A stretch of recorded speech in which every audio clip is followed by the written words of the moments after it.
Salam luar biasa dahsyat. Stop, jangan ajukan proposal kredit bisnis kamu sekarang. Ya, saat pengusaha pusing ditolak bank, masyarakat justru sedang asik menikmati kucuran kredit konsumsi. Ada pergeseran likuiditas yang sengaja ditahan di sini. Tahan pengajuan kamu, karena bulan depan bank akan membuka keran pelonggaran besar-besaran khusus untuk sektor UMKM kamu. Radar ekonomi memetakan fakta di balik angka. Halo sahabat semua, selamat datang kembali di channel ini. Kesuksesan sejati dalam bisnis seringkali bukanlah tentang seberapa keras kamu memaksakan keadaan, melainkan seberapa cerdas kamu menyelaraskan tindakan kamu dengan momentum waktu yang tepat. Banyak dari kamu mungkin belakangan ini merasa, kok sepertinya mengajukan pinjaman ke bank di awal tahun 2026 ini agak sulit ya. Syaratnya banyak, prosesnya lama. Jika kamu berpikir demikian, kamu sama sekali tidak salah. Hari ini, kita akan membahas dan membongkar laporan survei perbankan Bank Indonesia triwulan 1 2026 untuk melihat fakta sebenarnya. Bank memang sedang menahan penyaluran kredit dan sangat berhati-hati di kuartal pertama ini. Namun, penahanan ini bukanlah sekedar tanda bahaya atau krisis. Ini justru merupakan fase persiapan bank sebelum mereka menyalurkan kredit secara besar-besaran, terutama untuk modal kerja dan sektor UMKM di kuartal kedua nanti.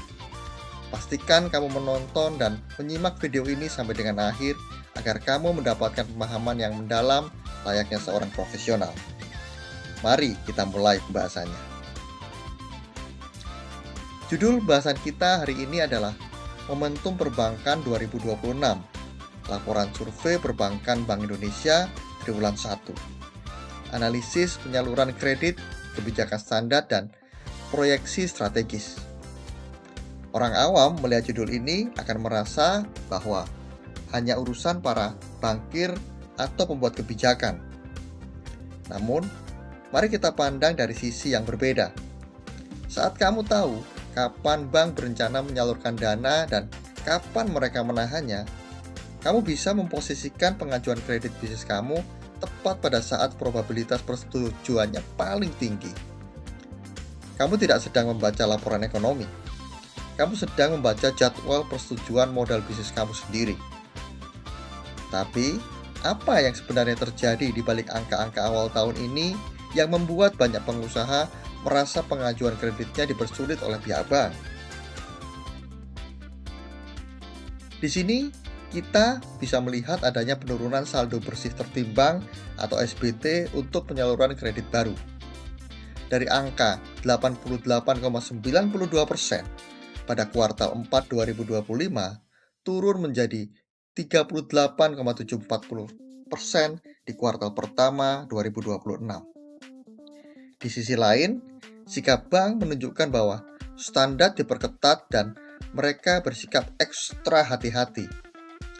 Seringkali saat pengusaha melihat grafik yang turun tajam seperti ini, mereka langsung panik dan menyimpulkan ekonomi sedang memburuk.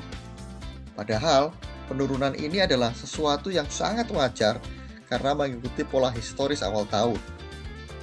Pengetatan standar ini bukan berarti bank tidak mau meminjamkan uangnya kepada kamu. Bank hanya sedang memastikan bahwa sistem administrasi dan risiko peminjam itu sudah dinilai dengan akurat setelah mereka berlomba menyalurkan kredit di akhir tahun lalu. Jika bank memang sedang menetapkan standar yang sangat ketat dan berhati-hati saat ini, lalu apa yang harus kita lakukan sebagai pengusaha supaya kita tidak kehilangan kesempatan saat bank mulai melonggarkan kebijakannya? Mari kita cerna mengapa pergeseran Indeks Lending Standard atau ILS adalah sinyal awal dari likuiditas pasar. Di sini disebutkan bahwa kita harus mengetahui kapan bank melakukan konsolidasi dan kapan bank melakukan ekspansi. Banyak pebisnis gagal mendapatkan pinjaman karena mereka memaksakan pengajuan kredit besar justru pada saat bank sedang dalam fase konsolidasi ini. Padahal, laporan ini dengan jelas memberitahu kita untuk memahami kuartal 1 sebagai jeda waktu atau persiapan sebelum terjadinya lonjakan besar di kuartal yang kedua. Waktu ini adalah saat yang paling tepat untuk sekedar merencanakan pengajuan kredit modal kerja dan investasi kamu, bukan memaksakan pencairannya pada kuartal 1. Jika kuartal 1 ini adalah masa persiapan di mana bank sangat selektif, sektor apa yang sebenarnya tetap mendominasi dan paling banyak disetujui kreditnya oleh bank pada periode yang ketat ini? Pada saat total SPT kuartal pertama hanya 38,74%, sektor yang menjadi pendorong utama ternyata adalah kredit konsumtif dengan nilai SPT 51,97%.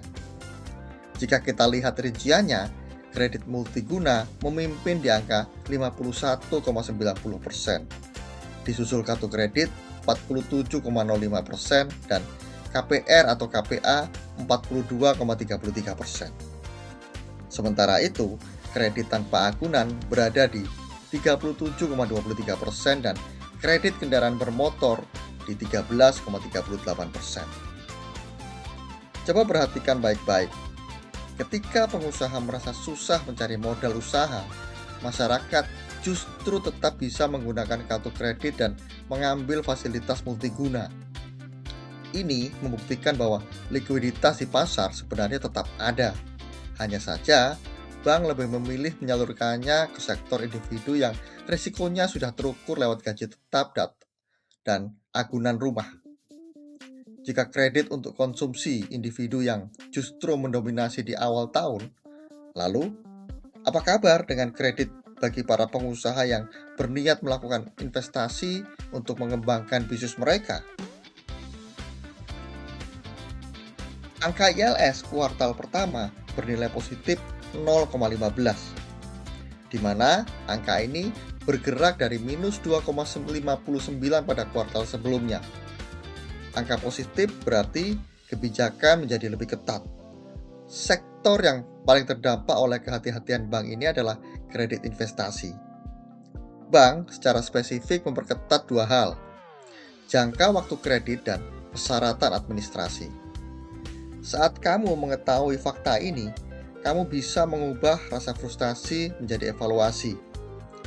Jika pengajuan investasi kamu ditolak, itu bukan karena bisnis kamu buruk. Itu karena kamu mengajukan pada saat bank memang sedang mewajibkan syarat administrasi yang lebih tebal dan menghitung jangka waktu dengan lebih cermat. Bank sedang menjaga sistem keamanan mereka. Jika di kuartal 1, bank menerapkan tingkat ketelitian administrasi yang setinggi itu, seberapa drastis mereka akan mengubah kebijakan dan sikap mereka di kuartal berikutnya? Bank memproyeksikan lonjakan penyaluran kredit baru di kuartal 2 dengan SPT mencapai 96,65%. Yang lebih menarik, standar bank akan sangat dilonggarkan. Terlihat dari proyeksi ILS yang anjlok ke angka minus 2,88. Siapa yang akan menjadi target utama pelonggaran ini? Prioritas sektornya adalah kredit modal kerja dengan target utama pada sektor UMKM dan investasi. Bahkan, aspek yang dilonggarkan mencakup kemudahan plafon kredit, syarat agunan, dan tingkat suku bunga. Bank sudah secara tertulis menyatakan bahwa mereka akan mempermudah plafon dan syarat agunan untuk UMKM. Rencana pelonggaran agunan ini dan plafon di kuartal 2 terdengar sangat menguntungkan. Tapi, apakah tren pertumbuhan yang sangat tinggi ini akan terus bisa bertahan sampai dengan akhir tahun secara keseluruhan? Mari kita kembali kepada realitas data tahunan. Proyeksi pertumbuhan kredit untuk keseluruhan tahun 2026 berada di angka 8,06%, di mana angka ini lebih rendah dibandingkan realisasi tahun 2025 yang mencapai 9,69%. Begitu juga dengan dana pihak ketiga atau uang simpanan masyarakat di bank, yang diproyeksikan tumbuh 8,47%, turun dari 13,83% di tahun sebelumnya. Pertumbuhan ini termoderasi, artinya pertumbuhannya tetap positif namun tidak secepat tahun lalu. Prospek kondisi ekonomi diperkirakan tetap positif dan resiko penyaluran kredit tetap terjaga. Ini adalah pertumbuhan yang stabil dan sehat, bukan pertumbuhan yang semu.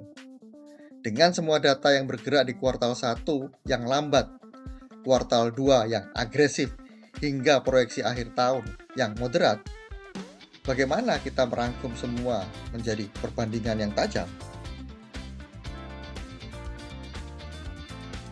Di kuartal 1 2026, kita memiliki pertumbuhan moderat dengan SBT 38,74%, kebijakan yang ketat dengan ILS plus 0,15 dan prioritas kredit pada konsumsi seperti multiguna dan kartu kredit.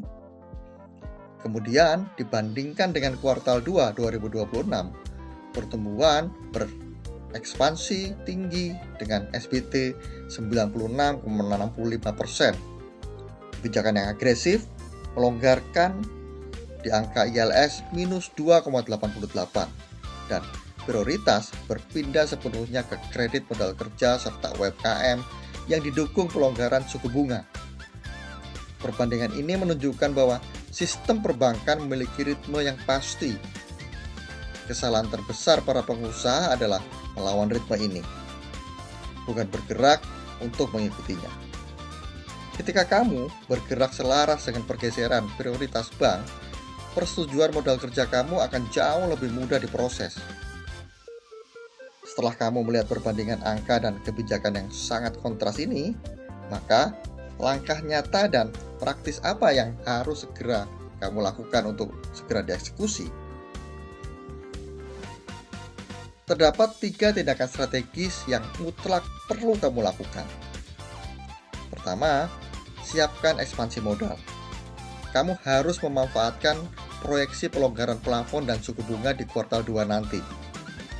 Ini adalah waktu yang paling optimal untuk menunjukkan atau mengajukan pembiayaan modal kerja dan investasi. Kedua, optimalisasi sektor UMKM. Karena bank sedang secara eksplisit memprioritaskan UMKM di kuartal yang kedua, kamu harus memastikan legalitas perusahaan dan agunan kamu sudah siap sepenuhnya untuk menerima likuiditas tersebut. Ketiga, manajemen dana internal. Karena pertumbuhan dana pihak ketiga diproyeksikan lebih lambat di angka 8,47% dibandingkan dengan tahun lalu, perusahaan dituntut untuk lebih teliti dan ketat dalam mengelola uang tunai internal mereka sehari-hari. Jika bank bisa teliti mengatur uang keluar, maka kamu sebagai pemilik bisnis juga wajib teliti mengawasi pengeluaran operasional kamu sendiri.